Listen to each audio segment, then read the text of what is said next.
ঘরোয়া পদ্ধতিতে বানানো ঝাল পিঠা খেয়ে ট্রাই করে দেখবেন এবং তাদের বিজনেসে একটু সহায়তা করবেন। আপনারা এসে যদি দুইটা পিঠা খেয়ে তাকে মানে যে টাকাটা দিবেন, দামটা দিবেন, সেটাতে হয়তো বা তার ফ্যামিলি স্বাচ্ছন্দ্যভাবে চলতে পারবে। এই যে আপনারা দোকানটা দিয়েছেন, এটা আসলে এই বুদ্ধিটা দিয়েছে কি আপনাদেরকে? আসলে এটা আমাদের দুলা ভাই আছে, আরো অন্যান্য লোক আছে, তাদেরও একটা সাহসী আছে, এই জন্যই আমরা সাহস করে রাস্তায় বের হয়েছি। তো কিরকম সাড়া পাচ্ছেন? হ্যাঁ, ভালোই ইনশাল্লাহ। আচ্ছা আচ্ছা, কত টাকা পিস বিক্রি করেন এগুলা? এগুলো 5 টাকা পিস।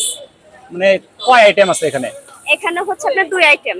আচ্ছা আচ্ছা, দুইটা কি 5 টাকা পিস? হ্যাঁ। এই ব্যবসাটা আপনি শুরু করেছেন? এই 3 দিন হলে প্রথম। মাত্র 3 দিন? আপু আপনারা এখানে কি বিক্রি করতেছেন এগুলা? পেঁয়াজু। পেঁয়াজু? হ্যাঁ। কিন্তু এগুলো তো পেঁয়াজের মতো মনে হচ্ছে না, এগুলো কি আসলে? আসলে এটা হচ্ছে সিক্রেট রেসিপি, এটা সবাইকে বলা যাবে না, মানে খুব একটা ভালো জিনিস। আচ্ছা আচ্ছা, ঝালের বড়া বলা যায়। হ্যাঁ হ্যাঁ। আচ্ছা, কতদিন হচ্ছে আপনাদের এই দোকান দেওয়া? এটা আমাদের 3 দিন হচ্ছে। মাত্র 3 দিন? হ্যাঁ। আচ্ছা, আপনাদের বাসা কোথায় হলো? বাসা আমাদের গাবতলী থানা, আর গ্রামের বাড়ি হচ্ছে আপনার বুরুস। আচ্ছা আচ্ছা, এই যে আপনারা দোকানটা দিয়েছেন, এটা আসলে বুদ্ধিটা দিয়েছে কি আপনাদেরকে?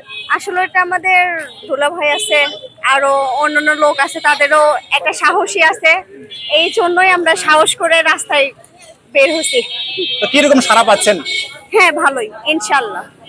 আচ্ছা আচ্ছা, কত টাকা পিস বিক্রি করেন এগুলা? এগুলো 5 টাকা পিস। মানে কয় আইটেম আছে এখানে? এখানে হচ্ছে আপনার 2 আইটেম।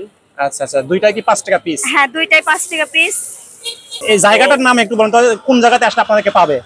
এই পুলিশ প্লাজার সামনে আসলেই পাবেন। আচ্ছা, আমি একটু ক্লিয়ার করি ভাই, যারা বগুড়ার ভেতর থেকে ভিডিওটা দেখতেছেন বা দেখবেন, তারা বগুড়া নবাববাড়ি 7 মাথার পূর্ব দিকে যে রোডটা আসছে, নবাববাড়ি পুলিশ প্লাজার একদম অপোজিটে এবং রানা প্লাজার অপোজিটে একদম কর্নারে আসলে এই আপুদেরকে মানে পেয়ে যাবেন। এই যে দেখতেছেন, এই যে আপু আছে, তার পাশে আর একটা আপু আছে আর কি, উনি আমার সামনে আসতেছে না, এই 2 আপু মিলে আর কি ব্যবসাটা দাঁড় করাইছে। মাত্র 3 দিন হচ্ছে তাদের ব্যবসার। তো আপনারা যারা ভিডিও দেখতেছেন, আপনারা কিন্তু ভাই 7 মাথার আশেপাশে এসে অনেক ধরনের ফাস্টফুড খেয়ে ট্রাই করে দেখছেন বা অনেকেই এখনো হয়তো বা নিয়মিত খাচ্ছেন। তো আপনাদেরকে বলবো, আমি একটু সাজেস্ট করব, এই আপুদের দোকানে এসে এই ঝালের বড়াগুলো একবার ট্রাই করে দেখবেন। আমি নিজে খেয়ে আগে ট্রাই করে দেখছি, তারপরে কিন্তু আপনাদেরকে বলতেছি, একদম ঘরোয়া যে স্বাদ সেটাই কিন্তু পাবেন। মায়ের হাতে বা বোনের হাতে বানানো যেই বড়াটা, সেই বড়ার স্বাদ কিন্তু আপনারা পাবেন। তো আপনারা এখানে এসে আপুদের কাছ থেকে এই বড়াগুলো খেয়ে তাদের যে বিলটা দিবেন, সেটা হলে অবশ্যই তাদের কিন্তু একটা হেল্প হবে। তারা যদিও এটা ব্যবসা করতেছে, আপনারা এখানে খেয়ে যদি যেই দামটা দিবেন, সেখানে তাদের যে প্রফিটটা হবে, সেটাতে তারা সচ্ছলভাবে চলতে পারবে।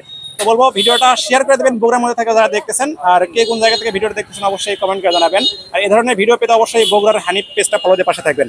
আল্লাহ হাফেজ, আসসালামু আলাইকুম।